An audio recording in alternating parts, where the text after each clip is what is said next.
Hey, what's up, everybody? Welcome to another episode of the Think Unbroken podcast. I'm Michael Anthony, and our goal and company is to help you understand your past, get out of the vortex, and become the hero of your own story. Today, I'm with my friend Scott Johnston, who helps...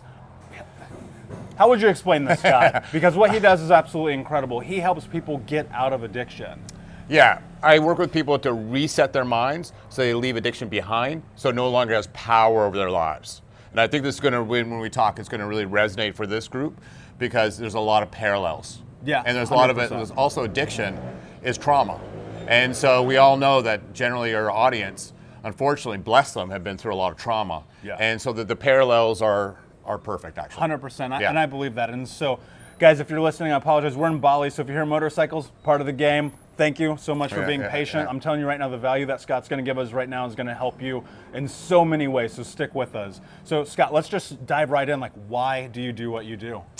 Well, it's really interesting. I created something called Rebel Yoga, which I took Kundalini, which I'm a yoga and meditation instructor, international CrossFit athlete. You know, I bring a lot of things to the table: psychology, Eastern philosophy. I had founded my own software company a number of years ago and was very successful and really helped fitness clubs bring a lot more people into health and wellness. So what I really wanted to do was connect men, especially, to their breath, because a lot of men are really disconnected in our society. They don't know where they're going. They don't know what they should be. You know, they have a lot of pressure on them. And, you know, again, too, you know, bless women, and women are the most powerful beings in this earth. But just my focus, my masculinity, it just connects with the male energy a little more. So I created something called Rebel Yoga, and I took kettlebells and breathwork and energy work and put them all together. And it was really amazing, and it was my life's dream. And I was in it, and when I was actually instructing people, somehow in the back of my mind, I was saying, is this enough? And I was like, where did this question come from?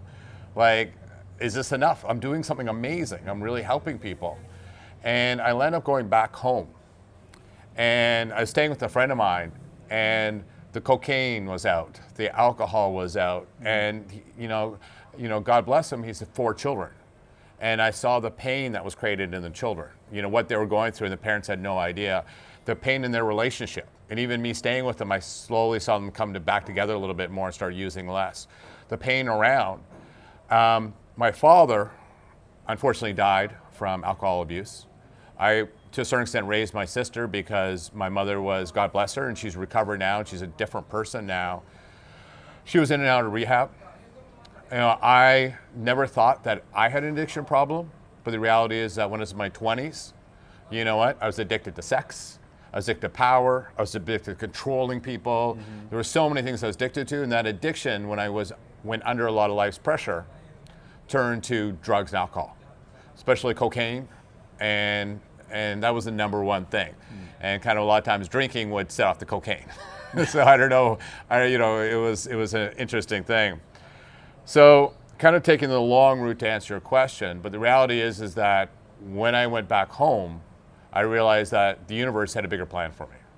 And that is to really get down, get dirty, and really work with people, because quite honestly, we need to be proud.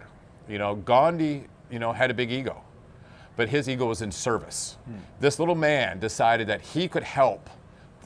He was just a lawyer, not even a successful lawyer. And he was this little statured guy.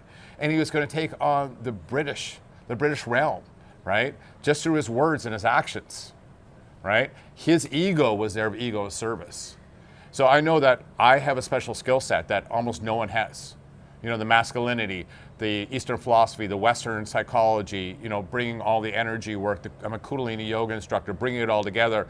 I knew that I was meant to do this. My ego said, I can come in here and make a big difference in people's lives, because we're not taking the right approach to rehab right now. There's some amazing things, but we're not seeing the big picture, and it's a more complex picture, and we need more love brought into rehab. And I don't even like calling it rehab. I don't even like the word rehab, quite honestly. Sure, and I totally agree, and there's certainly a parallel, and I've seen it in myself in my 20s, especially in my party phases, and the way that I saw people who I know from my past impacted by trauma and the way that they exist in their 20s, 30s, 40s, kind of those same parallels.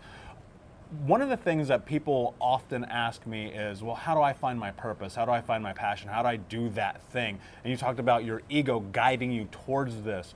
What was your aha moment in this where you said, okay, because you asked yourself the question, and you said, am I doing enough? Yeah. But what was the turning point when you said, okay, this is how I do enough, this is how I further step into who it is that I am and what I want to do? Because so many people feel lost. They feel like, oh no, my passion is just going to magically come to me one day. And I found for myself, it's been a series of other events leading up to a singular moment of brilliance, the light bulb moment, if you will, where I finally recognized, oh, actually, this is what I'm supposed to be doing. What was that like for you? Okay. This is actually a really complex question. It's a multiple answer. The first part is, we talk about affirmations. We talk about, hey, I'm going to do a vision board. I'm going to do this, this, and this. I'm going to, think about it. I'm going to put it down. And that's level 1, really. Then I'm going to speak to it, which is really level 2. But action is really what the universe calls. So we talk about manifestation. And manifestation is completely a misunderstood term. Manifestation is just not thinking that, oh, I want a purpose, I want to be connected. What manifestation requires us is action. So the first part of the thing is just starting to test things, starting to go in and doing something and seeing how it feels, seeing how it resonates.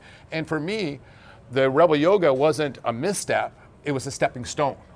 Because that's still part of my quiver, part of my arrows that I shoot at the issue, shoot at the problem or recovery. So taking action over life and giving yourself permission to fail. And if, of course, the fail is not a fail, it's an education, right? So that is one of the big things. Take action. Just do something. So how do you get someone, all right, so to give someone something very palatable and practical right now, let's say they have been manifesting for years, right? But they've never even taken a single step forward. Yeah. How would you help them take at least one step? Well, and this is most people just give you an answer. And I would say it really depends on the person. Maybe that person, if they've been really struggling, maybe they need to start a meditation practice first. And I don't want to push off action. But also too is maybe, you've been thinking about it for a lot of years. Is this idea you're coming from? Is it coming from something you're programmed with? Something that, you think, okay, well, I want to make a lot of money. So if making a lot of money is what your goal is, the reality is that you can always chase, the pot of gold at the end of the rainbow. But the reality is life is following the rainbow. It's the process of the journey. So first off, let's determine, and we may need meditation or get quiet, get grounded, take a walk in nature. First off, ask yourself, is this really my objective? Am I just trying to prove myself? Is this something that really is the universe is calling to me? And then to take action is just discipline. And a lot of too is what you asked me before is how do I come to that aha moment? And a lot of it was discipline. You know what? Having a meditative practice for years, having daily rituals, saying no to drugs and alcohol. You know what? Saying no. I even took a year off dating and sex. And that included you can't watch porn. You also too, as if you start thinking about sex a sexual way for that year, I was like, okay, I accept that I thought about it, but let's let it go. And really kind of purifying, and a lot of it's discipline. So I believe that it's really a combination of getting the source. Is this your objective or someone else's? And also, unfortunately, it's not too exciting, and I know you talk about this a lot, is having discipline within your life really is what creates the bounty. Yeah. Does that answer your question? Yeah, totally. And I think that discipline is such a huge part of it. Ownership is a huge part of it, and just going for it. Because we're going to have failures, we're going to have disappointments, we're going to make mistakes, but I don't know about you, I don't want to lay on my deathbed and go, oh, I wish I would have tried. Yeah. Right. And to me, at least stepping up to the plate is more important than anything else, because I failed a bazillion times, my friend, constantly. So I want to take you back. Yeah. Talk to me about Scott's journey. Where do you come from? What is your history like? What was it like for you growing up? Well, my trauma was relatively mild, but it really hit me hard. My trauma was simply that in my household, I didn't have any attention. I wasn't loved. I didn't have any guidance. And, I come off this like guy sometimes, maybe. And it's like, pick up something heavy, let's do something, right? Let's get this thing. But the reality is I'm super sensitive, right? And I grew up as a super sensitive child. And not being loved, and every day I probably came up to, woke up and I'm like, okay, how do I be loved today? And that caused trauma in my life. And that's the trauma that I took forward, always feeling I wasn't good enough. If you're not loved, it means you're not worthy, right? So that was my big thing that I was carrying. And also, I swear to God, when I was 18, 21 out in the world, I had no idea what to do. No one told me anything about what to do. And I know that this is, in your audience, people have gone through way worse. And it's not really the level of the trauma that we've gone through, it's how we incorporate it. So really basically based on our soul journey is, where our soul is and what our soul wants and how we process that information is really what causes trauma. Because people go through some terrible things and they've really processed it a different way. Someone can go through something very mild, but it hits them, unfortunately it hits them in a certain way, and our body holds. So anytime we bring tension into our body, excess tension that overwhelms us, it's held within our body. And until we release that, and I'd like to talk about that a little later, until we release that incidence, that trauma, it could be from 5, it's the same power over you today than it did when it was 5, because it's held there. We all know that, you probably felt in this audience, when something's really traumatic, do you kind of like feel yourself kind of come in? Your body contracts, right? It's telling you that you're storing that body, that energy, that negative energy within your body. And until you really release that, until you're aware of it, where it caused it, that's the real issue. Then, I moved into my 20s, and the reality is that I chose a life to be more successful than my dad, but in a completely different way. And that's all I did. Ruined my first marriage because I was just, hey, I'm going to be the sports star. I started my own business, was hyper successful. I focused on everything to prove the world that I'm the shit. I got this thing, right? Of course, my wife had an affair. God love her. She should have. I was a terrible husband. It was terrible. And then I kind of left that without learning a lesson. Then what I did was I used my will. I used my determination. I'm like, I'm going to start a software company. I'm going to do this. And I did it. But of course, we all know it doesn't make you happy. And the reality is that people kept on accusing me of being controlling. I'm like, what are you talking about? I'm a nice guy. I'm a nice guy. I'm not controlling. But if the universe keeps telling you the same thing over and over again, you may have to listen. And so the reality is I took, again, that addiction to sex, like I have to show grace for myself. And I don't care about being public with it. I was in swinger lifestyle for a lot of years, sex parties, the drugs, the cocaine, but they built on it because all of a sudden you're looking for a higher high. Oh, this was good. Oh, what would this be like? What would this be like? And what happened is that I put someone in my company. So my software company was becoming very successful. I had a board of directors, and I put someone in my gut that I knew was not the right fit for a company. But he was really connected. He was super smart, super powerful, lots of money. And I'm like, I can manage him. I can do this. I can manage them. But in my gut, I knew. And it created a cancer in my company. And he started hiring people and put in my management team. And so every day I would go into an enemy fort. And that was my company that I founded. But I created this energy. And that's when the real problem started. Every day I woke up, not how do I change him, it was how do I change myself so I can manage this better. So even though I had the right attitude, I just couldn't change it. Because I put basically the devil, not that I necessarily believe in the devil, but I put the devil in the depths of what I created. Yeah, like who does that? And you had created that environment in the same way that you had created this environment of always wanting more, always trying to chase the dragon, right? And I want to actually come back to a question that I had for you. Growing up and seeking love, compassion, care, like feeling like you actually exist, I think is very paramount in a child's journey, like knowing that you have comfort in that. And then when you get into an adult year, and I'll speak for myself, seeking that in every way possible. You're always chasing it, always looking for it. When you were in your 20s and you're going through these processes, even I'll take you all the way back to your childhood, did you realize that you were seeking some kind of care, some kind of compassion? Was there an overarching story of that in your life? That was a great question. And curious, what was it like for you? What was it like for you in your 20s? Were you seeking it? Yeah, Did you 100%. know you were seeking it? 100%. I knew something was askew. I knew Yeah. something was wrong, and I knew more so than seeking anything, I was just hiding. I was Yeah. burying who I am now, who the person is that I've created. I was just burying them in drugs and alcohol and yeah. women and partying and cars and spending $10,000 at the mall and like stupid stuff like that. Because like you, I grew up no father. Yeah. My stepfather was hyper abusive, and I thought to myself, oh, I know what? I'll be a better man than both of those Yeah. guys combined. I'm gonna work my face off. I'm gonna become hyper successful.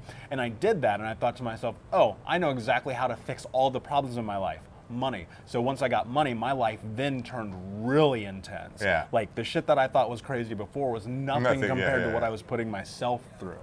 And so I didn't know until I was probably 26, 27 that I was just burying. Yeah. I didn't realize, because I was just doing what I thought everyone who had money did. I didn't think it was unsurprising to go spend $1,000 on a night at a bar. Yeah. Why is that weird? But I grew up in poverty also, so I grew up in the hip hop mentality of, as soon as I make money, I'm gonna ball out, and I had 30 pair of shoes, and I had a brand new Cadillac, and I had the best loft in town, and a smoking hot girlfriend, and like my life on paper was amazing. Internally, though, it was chaos because I was seeking something. Yeah. Right. Yeah, no, it's a great thing, and the parallels are exactly the same. It's amazing. It's amazing that the record that we play, right? And it's very similar. And your question was, did I know it at the time? And yeah, I actually moved from Toronto to British Columbia because I knew I needed to get away from my dad. I knew because he was actually very successful. So the problem is, especially when someone's successful and they think you're a piece of shit, it creates more power for them. But it was a very abusive relationship because he would treat you really well. It's like an abusive relationship. Sometimes he would honor you very well, and then he would have 9 times abuse. So again, What did that look like, though? blowing up. It's the unknown. It's also too is like with your audience, a lot of times they wouldn't know when it was coming, right? They wouldn't know the abuse was coming. And that was the difficult part, is you all of a sudden get this compliment, or your dad or whoever in your world is nice to you, and they're just, and they're supporting you and everything else, and then next time they're violating you, right? And that's the thing, and the unknown creates PSD, post-traumatic stress syndrome, right? And it's just like never be able to win. No matter how hard you try, you never can win, because they'll find something. They'll cut you down. You can't win, and yeah, that's tough. Yeah, and you mentioned something that really resonated with me, that people were calling you a control freak or a perfectionist. Yeah. I didn't realize it. I thought that I was a nice guy. Yeah. Same story. Yeah. But I realized, because I came from chaos, Yeah. that I was doing everything in my power to control everything that's in front of me. Yeah. And that's how I ruined my life, because, even I would make decisions on who to marry because I'm like, okay, well, we all line up. You know what? Yes, we're off on little things, but I'm so powerful. I have such will. Because the thing is, we're taught in society also, it's like, oh, we can create anything, we can do anything, everything else, but a lot of times it's from our head. And we're not really told the whole philosophy of really how to make decisions, really how to, work within our power. So we just do go for it. And the reality is, I'm like, oh, I can fix that person. That person doesn't even fix them, but I can make that work for us, because I can do anything. I have will. Yeah. I have a determination. Because this is what all the self-help books are like. Oh, just do it. Make your goals and do it. That goals and focus is what ruined my life. Which makes no sense. But the reality is, sometimes we need. So here's the thing about love. So I want to talk to the audience right here for a sec. And for you on the podcast, I'm looking at the camera. Is to be creative, we think we go out and be creative. Or if we think we want love, we go out and, okay, what's my affirmations? What am I doing to go out and get love? But for everyone, do this for a sec. Sit back. I'm a little hyped up here, so I have to calm down. Sit back and take a breath. Okay. Let's take one more. Those who are listening, you can even do this when you're driving. This is when we receive. This is the only time we can get love. This is the only time we get creativity, is actually when we slow down and receive, right? So everything in your life, that's why I talked about the meditation. What is meditation? Or just even going for the walk on the beach and grounding. just taking, you'll receive it. When you're pushing, and this is what our society is missing, when we're pushing, when we're chasing things, then how do we ever get them? Because we're pushing, we're not receiving, right? It's so sudden, we're so scared because we were put on, what we received in our youth was not what we wanted, right? So then we're like, okay, well, I'm gonna push out and get what I want. Because when I was a child, when I didn't have defenses, when I was defenseless, this is what my life brought to me, right? And this is just actually, this kind of idea just came to me just now, and I think it's pretty powerful, right? And that's what we need to do, is we need to that's why we're gonna talk a little bit when you're ready. I wanna take the group through an exercise about letting go that, and I know you do some amazing exercises with this too, letting that trauma go, because we have to first let that trauma go to be able to breathe in and receive. Because we're holding that trauma, we can't sit back and receive because that trauma is controlling us. And we got that trauma by receiving. Does that make sense? Yep, totally.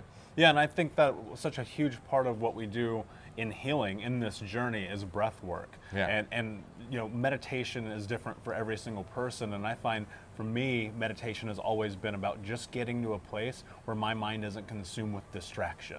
Yeah. Right, because I realized that's what was hindering me for so long from really being able to step into who I am. It was being distracted by work, by women, by porn, by drugs, by booze, by food. All these things were distractions to keep me away from me. Because the hardest thing that we're ever going to do is look in the mirror and be okay with the person on the other side. Talk to me about what this transition looked like for you. You're in your 20s, your wife, your job, your life, everything is a little chaotic. Yeah. And then what starts to happen? What is the turning point that now is leading you up to where you're at today? So it's a great question. So my life started, I was still functioning at a very high level, even though I was doing bumps of cocaine every hour and a half in the bathroom.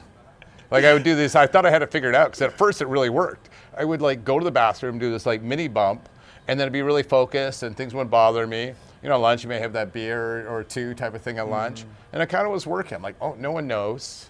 Everyone knows. Of course, everyone knows. Everyone knows. You always smell like beer. Yeah. Everyone knows. And the reality is that things started slipping more and more. My life started slipping more and more. But also too is when you're waking up, and the first, instead of a coffee, you're like, oh, isn't a bump of cocaine much more effective than a coffee? You're thinking oh, I'm smart. Yeah. I'm smart. It Telling makes a lot of yourself a sense. story. Yeah.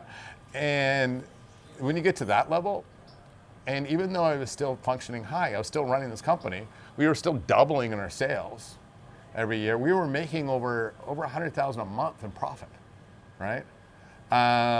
But I had no control over myself, and no control over the company. So it was then you get bitter too. It's again, is when someone does something to you, what do? You get bitter. I'm like, I founded this company, you know what? And you get anger.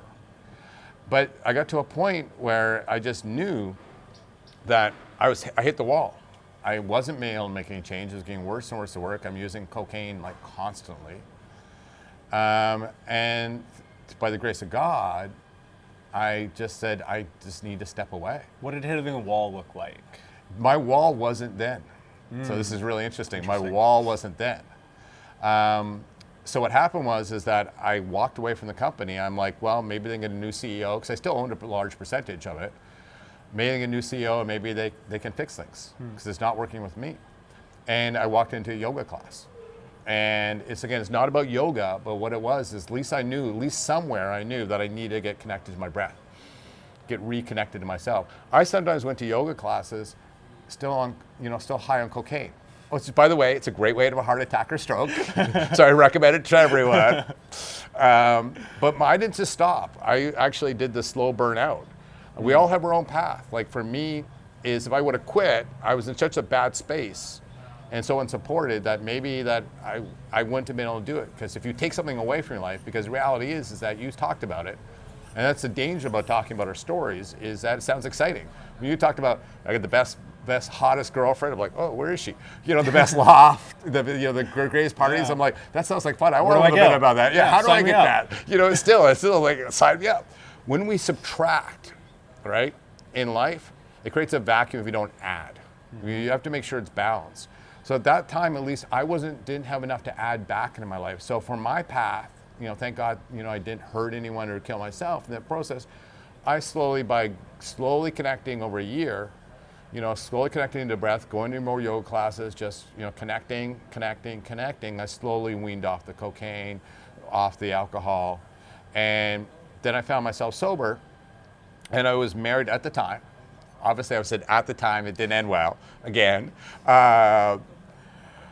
But when I became sober, I started becoming a better husband and, a better partner and better in life. And, I was still going through my journey of yoga. I was reading a lot of philosophy, psychology. I was really going deep into it. And then we made a move to a smaller town to be closer to family because we were trying to have a family ourselves. And we were going through the IVF and everything else and blah, blah, blah. And then all of a sudden, my wife, who was becoming more and more distant from me, even though I was like doubling down on like, okay, how do we talk? Let's hug every night, like every afternoon. Just, not really chasing, but really trying to connect with her. She was all of a sudden, a month after we finished IVF, where I was holding her hand, we were pregnant, trying to put eggs into her uterus. She was like, I'm out of here. And I'm like, what? And I knew things weren't amazing, but I made a commitment. And especially now, my sobriety, I was doing all the right things. I'm like, okay, universe, I'm doing all the right things. I'm connecting to myself. I'm a way better husband. But the reality is that her father, didn't treat her right. And she had father issues she never dealt with. So when I was the asshole, when I was a user, she was comfortable with that. I was there to fix. So all of a sudden she just took off and like every month I asked her, let's go for a date. Let's go to counseling. Because I was committed to the marriage. And that's my deepest point is when you do everything right, when you make the change, when you spend a year, and our business was flourishing also, everything was good. And I was like, honey, you're just going through, you're also trying to get pregnant and it's a lot of hormones and this and that. Let's just give it a little more time, even 3 months. Let's go away for 3 months. Then I was alone in this small community, which I knew no one. And that was my rock bottom. I'm like, I'm doing everything right. What the heck? Yeah. And first time I was having panic attacks because it's like, where's my life? I was aging and I didn't have what I wanted my entire life, which is a family. That was my real dream, is to maybe yourself too. It's like, you didn't have the family that you wanted and you have so much love in you. And that's the love that I wanted to give to my own family and have that security and that closeness. And I was having panic attacks and I was just like, and I was by myself 24 hours a day, basically. And I would drive to a small community just to get anytime. I would have killed for a hug. I just totally disconnected. And by the grace of God, I stayed away from the alcohol. I stayed away, at least I knew I couldn't go back there. And why did you know? Because I think that's the first thing most people do is go back to the thing that was hurting them before. I guess I'd done enough work with the yoga and I'd done enough work with the reading and connecting to myself, connecting to my strength a little bit. And it was not even close to fully there, but I think I'm not even sure. Maybe someone's looking out for me. Sure. I'm not even sure, how I was able to stay strong, but I knew that I needed to do something more. So what I did was, 2 months after that, I was in India. And I did my Ashtanga teacher training in India. And that started connecting me a little bit more to source. And so I took action. So we talked about this, kind of loops around about what does the universe, demand of us. And I knew that eventually would have got me again, right? Because I was there by myself. There's no way I would have not stopped. I would have started using for sure. But I knew I needed to take action. I went to India, really got deep into the Ashtanga. And then when I came back, I started following the spiritual path even more. Moved down to Los Angeles, became a Kundalini yoga teacher, studied a lot more in the Eastern Western philosophies, became a meditation coach also, and really embraced my path.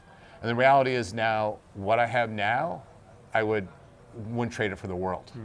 Wouldn't trade it for the world. That's incredible. Yeah. And myself included, I think if you asked 22-year-old me Yeah. pulling up to a nightclub in a Yeah. limo full of my Yeah. best friends Yeah. who all Yeah. had cocaine in their pocket, Yeah. if I would be sitting in Bali having this conversation with you right now, Yeah. trying to impact and change the world, I'd be like, you're out of your fucking mind. Yeah. But the reality is, like, the universe, I think, and I don't want to go deep on it because we Yeah. can talk about it all day, but Yeah. if you just listen, if you just shut the fuck Fuck up up. Yeah, and yeah, yeah, listen, you will be guided in the direction that you know that you need to go. But that's inherently about listening to yourself, to your organism, to the environment, and stepping into the part of yourself that's very uncomfortable. Yeah. And I think that the only way I could find where I was going was in sobriety, Yeah. was being totally, completely sober for long periods of time. And it's so uncomfortable, Yeah. right? Absolutely. It's so uncomfortable. So now you're in LA, you're doing Kundalini, you are stepping further into this person that you are Yeah. now. I try to explain to people that you aren't just the person you are, you create that person. You create yourself through the moves that you make, the choices that you make, the people you surround yourself with, the way you educate yourself. What has your life been like since arriving, since post-yoga, since spirituality? What does that look like in juxtaposition to where you were from? Well, first off, I'd like to say is we think that doing the work, doing the meditation, getting connected to yourself, then life's gonna be this great thing. The reality is that we'll still hit the same things. I mean, you still hit the same lows. You know, I was challenged again this year. You know, even though I'd done all this work and this is amazing, his amazing lifestyle and everything else, I was challenged. I hit a life challenge. I was too excited about something and dived into something, again, a little of my old program that I can just create this. You know, I can just do this. And I dived a little too heavily into something. It wasn't anything unhealthy. It was just kind of a business venture. And all of a sudden I was like, oh, how did I get here? But here's the power, and I really want for your audience to really resonate with this. It's not so much your life's gonna be better. What it is that you've got the tools now to get yourself out faster. Yes. And your lows aren't as low because you've got your meditation, you've got it more connected to yourself. You know there's a reason for this. You know this is gonna pass. So what happens is that it's not that my life's different, it's now I have control over it. I have authority over my own life because I know I have these tools, right? I know I have the discipline. I know myself is enough. I don't need other stuff. I know myself can pull me up. Now, how hard is that? Let's talk about that briefly, Yeah. because I think so many people listening to this right now are in that place where they're like, I'm not enough. I'm not Yeah. smart enough, handsome enough, tall enough, short enough, thin Yeah. enough, Yeah. whatever enough. How did you come to this place of being enough for yourself? I'm not sure if I have a good answer for that. It's just part of self-love. It's just loving and respecting and honoring yourself, and that you're here to do something. And I think that is the slow process. It's a slow burn, and what we talk about is what we tell ourselves. And realize, for example, is your subconscious mind needs 4 every 5 messages to be positive to have a healthy subconscious mind. The reality is most subconscious minds are programmed by the age of 7. Because what happens is that through 0 to 7, you're learning things. And what you're doing is you're processing things, your imagination, you're usually in the front of your conscious mind.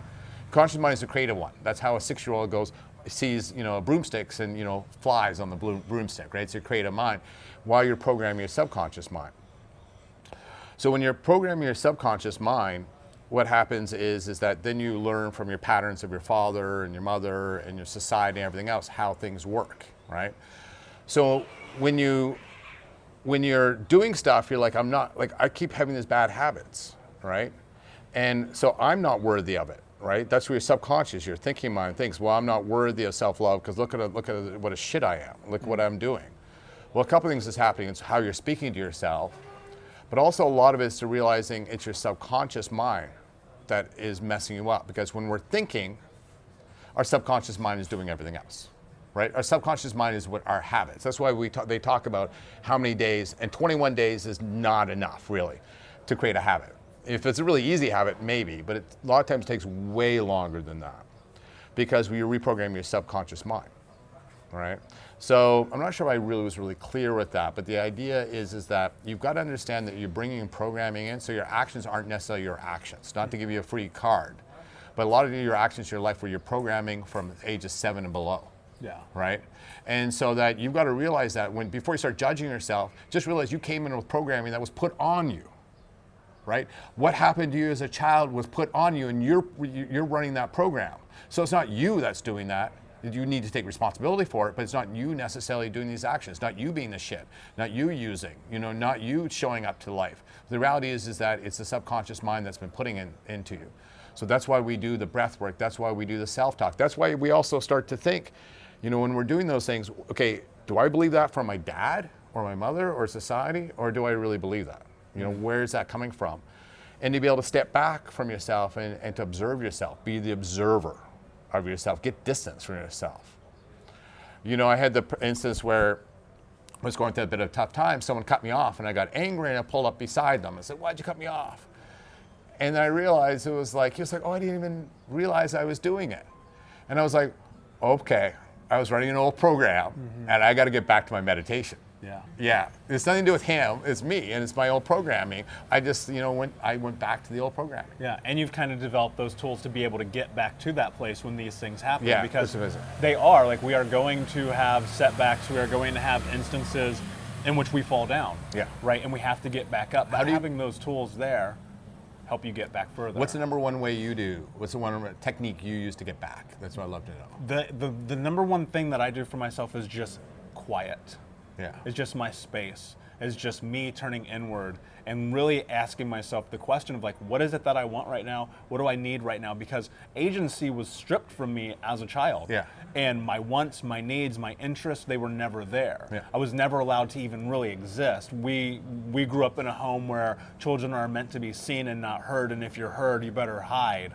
Right? And so for me, I had to realize oh no, most of my agency, most of the things that normal children, normal adults move towards, whether it's things that they're interested in or taking care of themselves, self-care, self-love, those things are taken away from them. And so I had to create those things for myself. And so part of that process is just getting quiet, not being distracted, turning inward, journaling. I'm a huge writer. I mean, that's how I wrote a book. That's how, I write blogs constantly. That's how I'm always educating myself through writing. And it's how I help myself understand who I am. And I have spent the majority of my life writing. Back in Indiana, I had these, I'm from Indiana, I had these journals leather bound like this, pages and pages and pages of writing, because that helps me turn inward and really express what's happening on the inside, come out. So that's the number one thing. Are those journals a little scary when you go back over them? There's some scary stuff in those journals, especially when I was suicidal, especially when I was 24, 25, 26. That late? Yeah. And looking back and reading some of those things, and not so much, I don't want to say scary because it is what it is. You know what I mean? I don't look back at those journals and go, oh man, what are you going to do? The past is the past. I can't do anything about anything that happened leading up till this moment right now. And so because of that, it's an interesting reflection to see growth more than anything. And I think also it helps me relate tools that I know are palatable and practical for people, because these are, I can look piece by piece the steps that I was taking leading up to where I am now as a reflection in those writings. It's amazing. Right? So I'll give you my blessing, and I'd love to hear yours. My blessing, when I look back at growing up, is the fact that my parents had super egos. And that when I meet someone with a super ego, I can relate to them. I can understand though, okay, everyone else hates you. You annoy the hell out of it. But I understand where you're coming from. That gives me that I can, from A to Z, I can relate to people. And then I can bring them in and show them love and grace. And I think that's what the meaning of my childhood was for me, is to be able to, okay, I can now, the whole gamut of people, I can bring in, create a space for, a loving space for. Do you have a blessing that from your childhood that you kind of take that is your greatest strength now? Yeah, I think that's kind of just come clear to me over the course of the last 2 or 3 years, and that I just acknowledge the fact that my past is my past and it happened. And I don't know that I necessarily believe in fate or free will or things happening for a reason, but somehow here I am doing what I'm doing. And I am grateful that I had the past that I had, because now I can impact change in the world. Ever since I was young, I had believed innately, inherently, that I was meant to do something great. And perhaps without what happened to me, I would not be on the path that I'm on. No way. And so, I think Sure, blessing, I don't know, maybe. Yeah. Right? So now that you're moving forward, you're creating change, you're now taking your story, your past, your experiences, and helping create and manifest change into the world. Talk to me about that journey. What's it been like for you to go from the places you were to the place that you're at now? What's the mission? What's the goal? What is it that you're trying to do? It's really simple. It's just have people to take authority over their lives. For men, who's my first focus is men, because I think when you bring men together, if they're really going to open up as a group, they need to be with each other. Unfortunately, when generally with their in company of women, you can't help it. It's in our kind of DNA. We compete, right? So we never really relax because we're always posing, with our masculinity a little bit. So I made a choice. It was a difficult choice just to work with men at the beginning, for men to really release, the addiction, the power of addiction over them. And they can be high functioning. It's really is like, are you hitting your life purpose?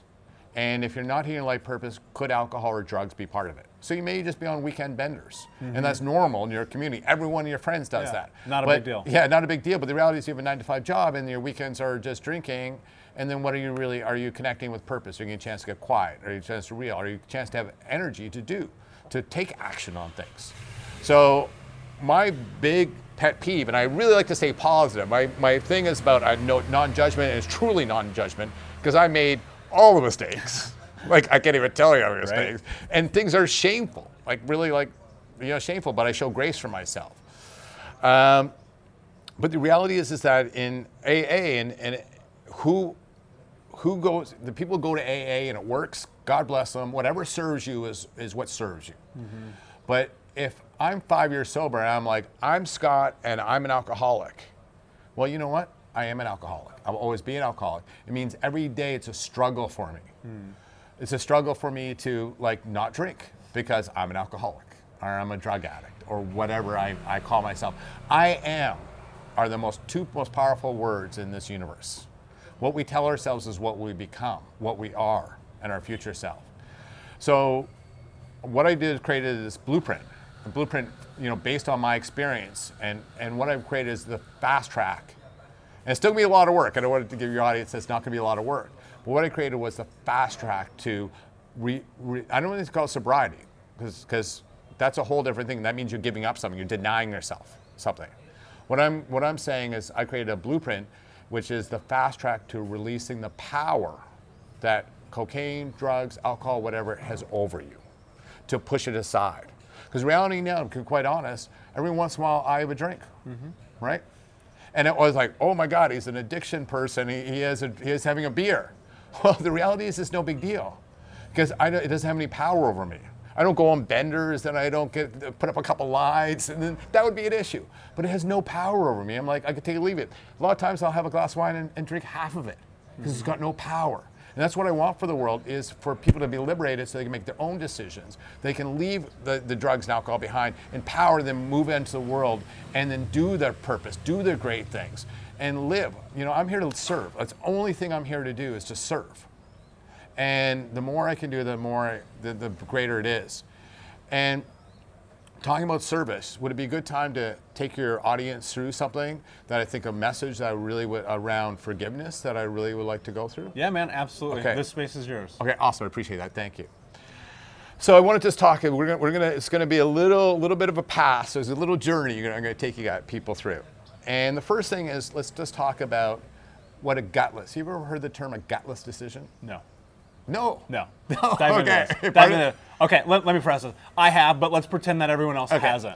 A gutless decision is when you're not stepping up to the plate. So you make a decision that you're like, what would be a gutless decision actually? What would be an example? Hopping on a motorbike with no helmet on just because there's a cute girl up the road. Yeah. So actually, that actually a gutless decision is actually not hopping on the motorbike because you don't want to get the girl. Right, sure. So that's a gutless decision. You're not going for something.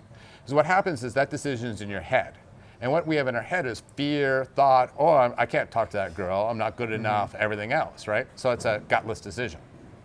Okay, so that's level one. That's kind of like level one decision making. Level two is we talk about making decisions from our gut. okay? Which is a better way to do it.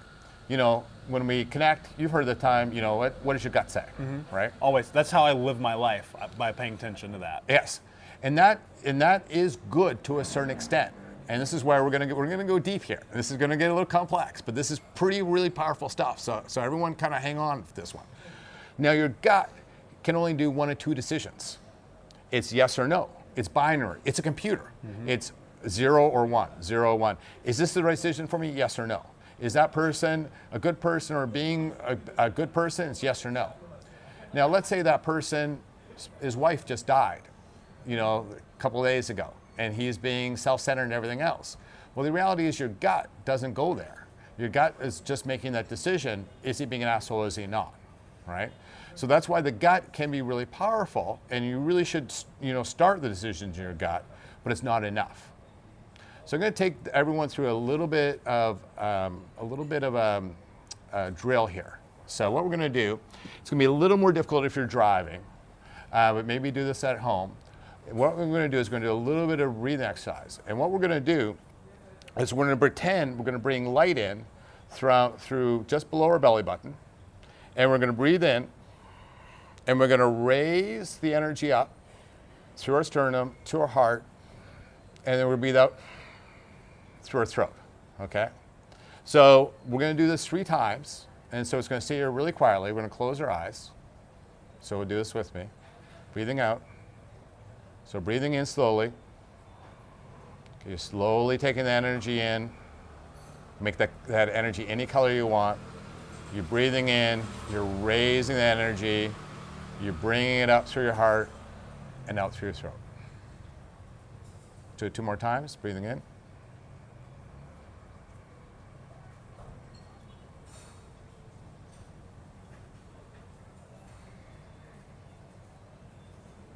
And one last time.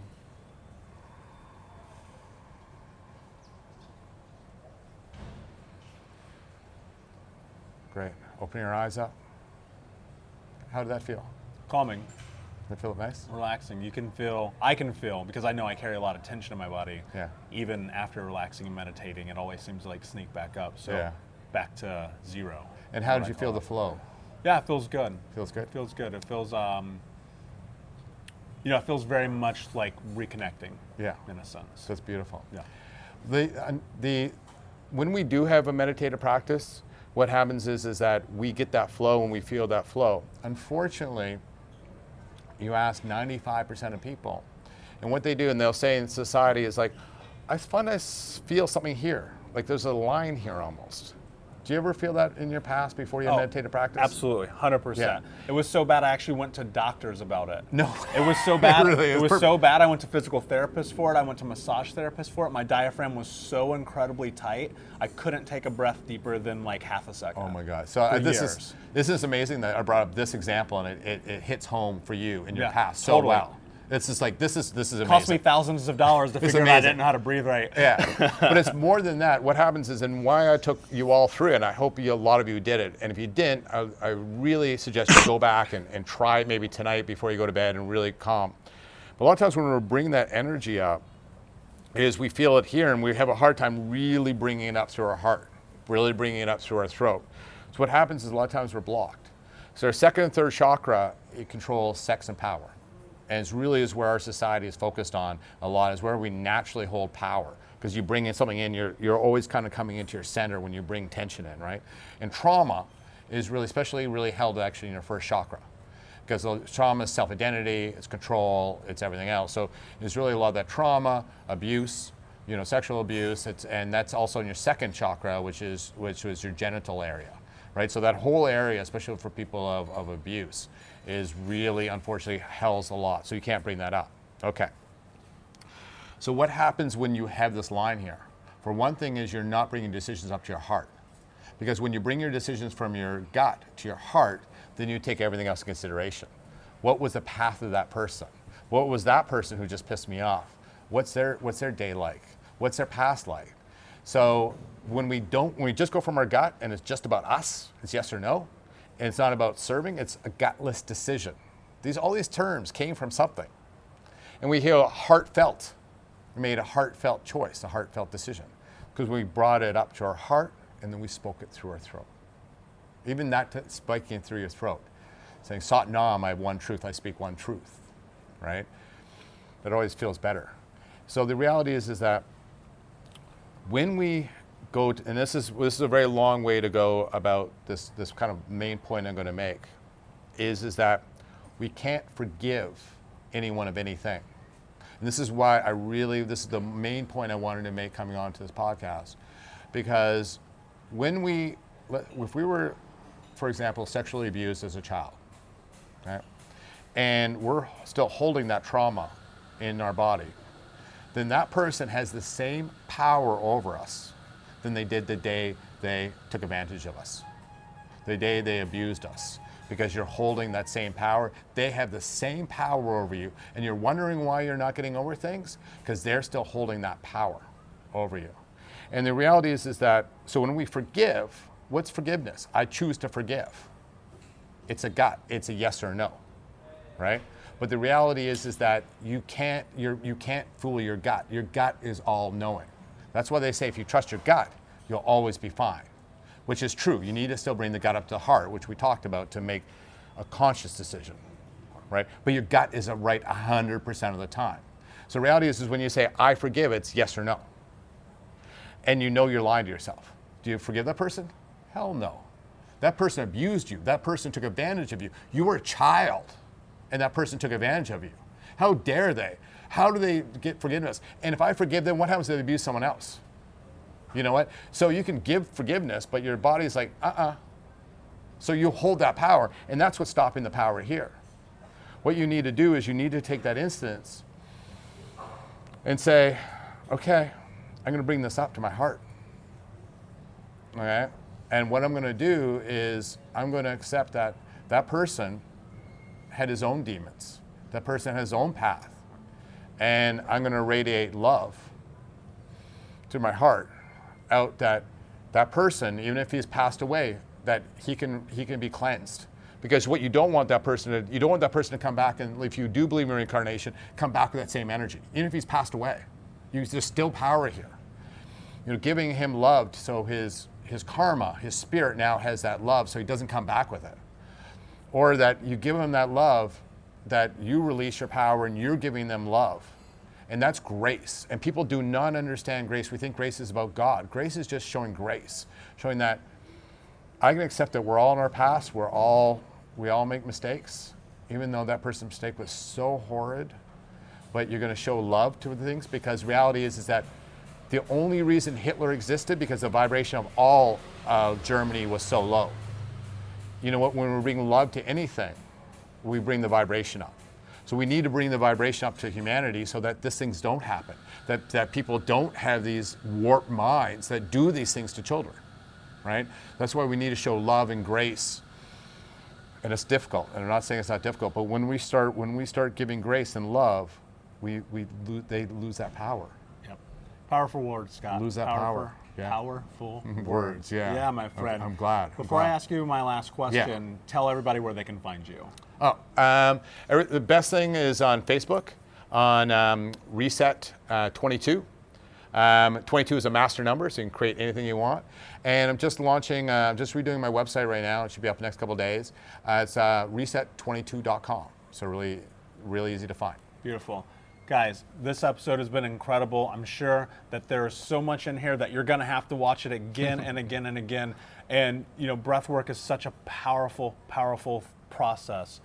Scott, my last question for you is, what does it mean to you to be unbroken? I think go back to what I had before, what I talked about before. To me, being unbroken is having the tool set, is having the confidence that I'll fall down, but I can bring different skills into my life to bring myself back up. That I have people like you around me, people that I see in service, that are part of my life, since now that I'm vibrating high. Do you know how much an honor it is to be asked to do this, to have your friendship? Thank you, my friend. Yeah, Same. and yeah, for you to honor you and with the work you do. But to be unbroken is to have blessings like you in my life, and to have also to have the knowledge that I can serve, even if it's a little way. And people don't think you need to have this great thing. You know what? Even I don't care where you are in your life. Go serve at a soup kitchen for one Saturday a month, right? You can serve no matter where you are in life, no matter how bad. Serving brings you up. So that's what's Unbroken. Being Unbroken is the blessing that I can serve. Powerful. Yeah. Scott, my friend, thank you so Thank much. you very much. Thank you so Appreciate much. it. Guys, check out Scott. Be sure to check out, subscribe, listen to this. There's so much good here. So much good here, especially if you're on your journey, especially if you're just starting. Breathwork can take you there. Yoga can help you become in sync. And you can tell, like, our stories are very, very similar, and it's okay, guys. You're not alone. Like, trust me, there is people out here in the world that are willing to help you, be support to you, and help you be unbroken. So, till next time, my friends, be unbroken. See ya. Take care. Bye-bye.